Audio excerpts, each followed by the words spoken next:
on n'avancera pas, des associations comme Toi Moi, parce qu'en fait l'enjeu c'est pas Toi Moi, l'enjeu c'est bien les personnes sans abri.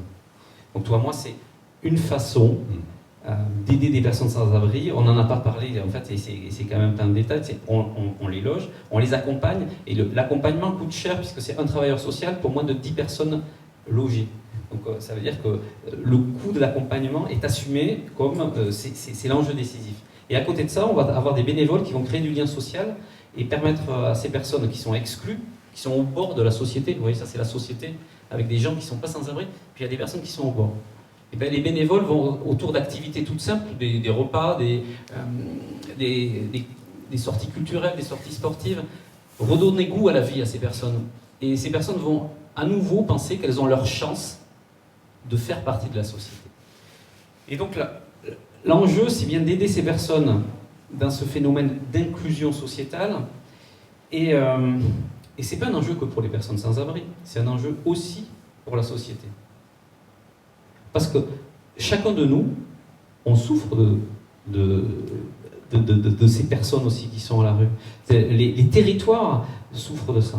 Et on n'ira pas, on n'aura pas un impact sociétal fort si on ne travaille pas main dans la main avec les professionnels du logement, les professionnels de l'immobilier, les aménageurs, les promoteurs, ce qui peut permettre de faire changer d'échelle le projet. Mais comment, Denis, pardon, c'est à penser, c'est à élaborer, ou vous avez des idées?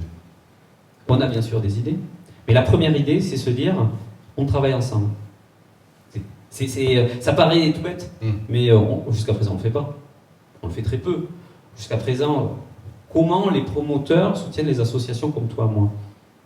Principalement, alors, de temps en temps, les associations sont clients des promoteurs, et sinon, principalement, les associations ont une espèce de délégation de mendicité pour les personnes qu'elles aident, et donc elles perçoivent des aides directes des promoteurs. Mais là, il faut aller plus loin, il faut construire un projet ensemble. L'idée, c'est quoi, par exemple? C'est qu'un promoteur, sur un programme, mette à disposition, pas gratuitement un logement, mais vous le vende à un prix...